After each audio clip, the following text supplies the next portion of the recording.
Hello दोस्तों, स्वागत है आपका अपने चैनल जी के विद बडवाल में। दोस्तों, ये क्लास हमारी पॉलिटी की क्लास रहने वाली है और आपके ICAR टेक्नीशियन के लिए बहुत ही ज़्यादा इम्पोर्टेंट क्लास रहने वाली है। अगर आप किसी अदर एग्जाम की तैयारी कर रहे हैं जिसके अंदर आपका संविधान या पॉलिटी चैप्टर पूछा जाता है तो आप इस क्लास को ले सकते हैं। फॉर एग्जाम्पल SSC CHSL के लिए आप इस क्लास को ले सकते हैं और रेलवे के NTPC ग्रुप डी वगैरह के लिए भी इस क्लास को आप ले सकते हैं। तो इसमें हम आपको 25 क्वेश्चन कराते हैं। तो आज का जो हमारा टॉपिक है उस टॉपिक का नाम है हमारा राष्ट्रपति के हम आपको 25 क्वेश्चन आज आप कराने वाले हैं। आपको बताना है इन 25 में से आपका स्कोर कितना रहा, ये हमें कमेंट करके बताना है। और जो भी नया है वो चैनल को सब्सक्राइब कर लेंगे और बेल आइकन दबा देंगे ताकि आने वाली हर अपडेट आपको समय पर मिलती रहे। तो चलिए क्लास को शुरू करते हैं। और इस क्लास की जो टाइमिंग है वो रोज़ रात को 8 बजे होती है, तो इस क्लास को देखना ना भूलें। तो चलिए क्लास शुरू करते हैं। आवाज़ थोड़ी ख़राब हो रही है, थोड़ी तबीयत ख़राब है, इसलिए थोड़ी मैनेज कर लीजिएगा। चलिए, क्वेश्चन है, भारत के राष्ट्रपति की तुलना निम्नलिखित में से किससे करना सबसे अधिक उचित है? किससे करना सबसे अधिक उचित है? ये हमारा ब्रिटेन के सम्राट से करना बहुत ज़्यादा उचित है। ऑप्शन नंबर सी आपका यहाँ बिल्कुल राइट आंसर हो जाएगा। चलिए ध्यान रखेंगे। अगला क्वेश्चन है, भारत में कार्यपालिका का अध्यक्ष कौन होता है? राष्ट्रपति होता है, प्रधानमंत्री होता है, विरोधी दल का नेता होता है, भारत सरकार का मुख्य सचिव होता है। देखिए, कार्यपालिका का जो अध्यक्ष होता है भारत के अंदर वो राष्ट्रपति होता है। कौन? राष्ट्रपति होता है। Option number A is the right answer, राष्ट्रपति होता है। चलिए नेक्स्ट है, संघ की कार्यपालिका शक्ति निहित है किसमें? संघ की कार्यपालिका शक्ति किसके अंदर निहित है? संघ की कार्यपालिका जो शक्ति है ये हमारी राष्ट्रपति में निहित होती है। किसमें? राष्ट्रपति में। ऑप्शन नंबर बी बिल्कुल आपका राइट आंसर हो जाएगा, राष्ट्रपति में निहित होती है। चलिए नेक्स्ट है, भारत का राष्ट्रपति कौन होता है? देखिए, भारत का राष्ट्रपति राज्य का प्रधान होता है। कौन होता है? राज्य का प्रधान होता है। ऑप्शन नंबर ए आपका यहाँ बिल्कुल राइट आंसर हो जाएगा, राज्य का प्रधान होता है। ध्यान रखेंगे।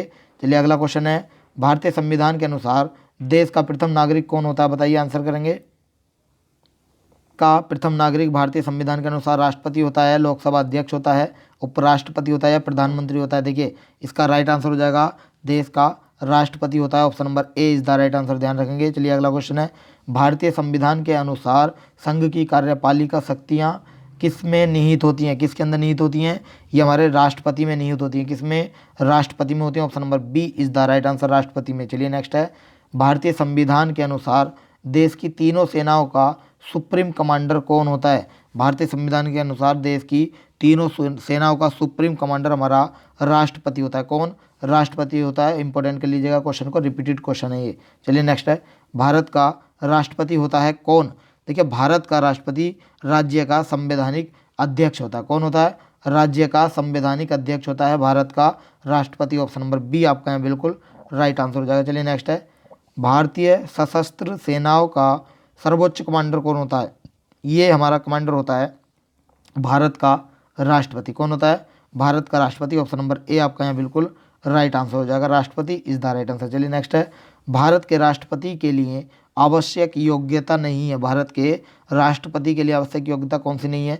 वह भारत का नागरिक हो, ये योग्यता है, जरूरी है। वह 35 वर्ष से अधिक का आयु का हो, ये भी सही है। उसमें लोकसभा के सदस्य के लिए निर्धारित सभी योग्यताएं हों, ये भी सही है। वह संसद के किसी सदन का सदस्य हो, ये योग्यता नहीं होती है। ऑप्शन नंबर डी आपका यहाँ बिल्कुल राइट आंसर हो जाएगा, option number D is the right answer. ध्यान रखेंगे। चलिए अगला क्वेश्चन है, भारत के राष्ट्रपति निर्वाचित होने के पात्र बनने के लिए किसी व्यक्ति की आयु पूरी कितनी होनी चाहिए? किसी व्यक्ति की आयु लगभग क्या कम से कम 35 वर्ष होनी चाहिए, 35 वर्ष होनी चाहिए। ध्यान रखेंगे। ऑप्शन नंबर डी आपका यहाँ बिल्कुल राइट आंसर हो जाएगा। सॉरी, डी हो जाएगा, राष्ट्रपति। नेक्स्ट क्वेश्चन, राष्ट्रपति पद के उम्मीदवार के लिए अधिकतम आयु कितनी होनी चाहिए? राष्ट्रपति पद के उम्मीदवार के लिए अधिकतम आयु की कोई सीमा नहीं होती है, यानी कि ऑप्शन नंबर डी आपका बिल्कुल राइट आंसर हो जाएगा। मिनिमम आयु 35 वर्ष होनी चाहिए, अधिकतम आयु की कोई सीमा नहीं है। ध्यान रखेंगे। चलिए अगला है, एक व्यक्ति राष्ट्रपति पद के लिए अधिकतम कितनी बार निर्वाचित हो सकता है? देखिए, राष्ट्रपति पद के लिए निर्वाचित होने की उसकी कोई सीमा नहीं है, वो कितनी बार भी राष्ट्रपति बन सकता है। ऑप्शन नंबर डी आपका यहाँ बिल्कुल राइट आंसर हो जाएगा। चलिए नेक्स्ट है, राष्ट्रपति का निर्वाचन किस प्रकार से होता है? राष्ट्रपति का निर्वाचन प्रत्यक्ष रूप से होता है, अप्रत्यक्ष रूप से होता है, मनोनयन द्वारा होता है या कोई स्पष्ट प्रावधान नहीं है इसका? देखिए, राष्ट्रपति का जो निर्वाचन होता है ये होता है हमारा अप्रत्यक्ष रूप से। किससे?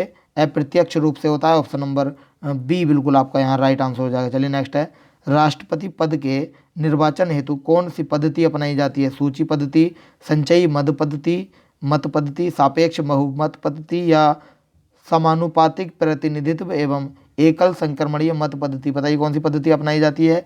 इस पद्धति को बोलते हैं समानुपातिक प्रतिनिधित्व एवं एकल संक्रमणीय मत पद्धति बोलते हैं। ऑप्शन नंबर डी आपका यहाँ बिल्कुल राइट आंसर हो जाएगा। चलिए नेक्स्ट है, राष्ट्रपति पद के चुनावी संबंधी विवाद को किसे निर्देशित किया जाता है? किसे निर्देशित किया जाता है? ये किया जाता है उच्चतम न्यायालय को। किसे? उच्चतम न्यायालय को निर्देशित किया जाता है। ऑप्शन नंबर डी आपका यहाँ बिल्कुल राइट आंसर हो जाएगा। चलिए नेक्स्ट है, राष्ट्रपति के चुनाव के लिए प्रस्तावक एवं अनुमोदकों की कम से कम कितनी संख्या होनी चाहिए? ये जो संख्या होनी चाहिए 50-50 की होनी चाहिए। कितनी? 50-50 की होनी चाहिए। ऑप्शन नंबर सी आपका यहाँ बिल्कुल राइट आंसर हो जाएगा। चलिए नेक्स्ट है, भारत का राष्ट्रपति निर्वाचित होने के लिए निम्नलिखित में से कौन सी बात अयोग्य मानी जाएगी?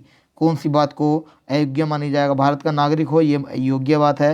35 वर्ष की आयु पूर्ण कर चुका हो, ये भी योग्य बात है। लोकसभा का सदस्य निर्वाचित होने के लिए अहिर्त हो, ये भी सत्य है, मतलब होना चाहिए। कोई लाभ का पद ग्रहण किए हुए हो, ये गलत है। ऑप्शन नंबर डी बिल्कुल राइट आंसर हो जाएगा।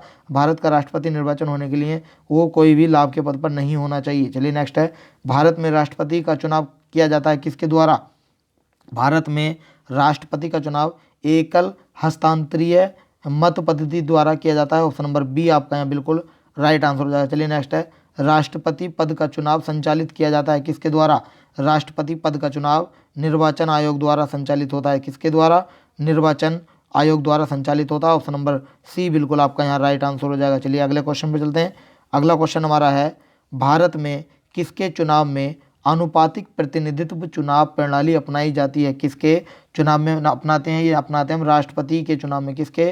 राष्ट्रपति के चुनाव में। ऑप्शन नंबर डी बिल्कुल आपका यहाँ राइट आंसर हो जाएगा। चलिए नेक्स्ट है, राष्ट्रपति चुनाव संबंधी मामले किसके पास भेजे जाते हैं? चुनाव आयोग के, संसद के, उच्चतम न्यायालय के या उपराष्ट्रपति के? राष्ट्रपति चुनाव संबंधी मामले जो भेजे जाते हैं, ये भेजे जाते हैं किसके द्वारा? उच्चतम न्यायालय द्वारा भेजे जाते हैं। ऑप्शन नंबर सी आपका यहाँ बिल्कुल राइट आंसर हो जाएगा। उच्चतम न्यायालय इज द राइट आंसर। चलिए अगले क्वेश्चन पर चलते हैं। अगला क्वेश्चन हमारा है, किस अनुच्छेद के तहत राष्ट्रपति एवं उपराष्ट्रपति के निर्वाचन से संबंधित विवाद का निर्णय उच्चतम न्यायालय द्वारा करने का प्रावधान संविधान में किया गया है? इस अनुच्छेद को बोलते हैं अनुच्छेद 71, यानी कि 71 के अंदर ये प्रावधान किया गया है। ऑप्शन नंबर डी बिल्कुल आपका राइट आंसर हो जाएगा। चलिए नेक्स्ट है, राष्ट्रपति पद के उम्मीदवारों को चुनाव प्रचार हेतु कितना समय मिलता है? राष्ट्रपति पद के उम्मीदवारों को चुनाव प्रचार के लिए मिलता है 2 सप्ताह, यानी कि 2 सप्ताह मिलता है। ध्यान रखिएगा 2 सप्ताह मिलता है। ऑप्शन नंबर बी बिल्कुल आपका यहाँ राइट आंसर हो जाएगा। चलिए नेक्स्ट है, भारत के राष्ट्रपति का चुनाव कितने वर्षों के लिए होता है? भारत के राष्ट्रपति का जो चुनाव होता है वो 5 वर्ष के लिए होता है। कितने? 5 वर्षों के लिए होता है। ऑप्शन नंबर बी बिल्कुल आपका यहाँ राइट आंसर हो जाएगा। Option B is the right answer. चलिए अगला देखिए, आज का सेशन हमारा ये समाप्त होता है। आपको मेरी वीडियो कैसी लगी हमें कमेंट करके बताएं, और क्लास में आपके 25 में से कितने क्वेश्चन बिल्कुल सही हुए ये भी हमें कमेंट करें। वीडियो अच्छी लगी हो तो वीडियो को लाइक करें और चैनल को सब्सक्राइब कर लेंगे, और सब्सक्राइब करने के साथ साथ बेल आइकन दबा देंगे ताकि आने वाली हर अपडेट आपको समय पर मिलती रहे। अगर आपने हमारा टेलीग्राम चैनल ज्वाइन नहीं किया तो अभी जाकर ज्वाइन करें। वीडियो के डिस्क्रिप्शन बॉक्स में उसका लिंक दिया गया है, आप वहाँ जाकर हमें ज्वाइन कर सकते हैं।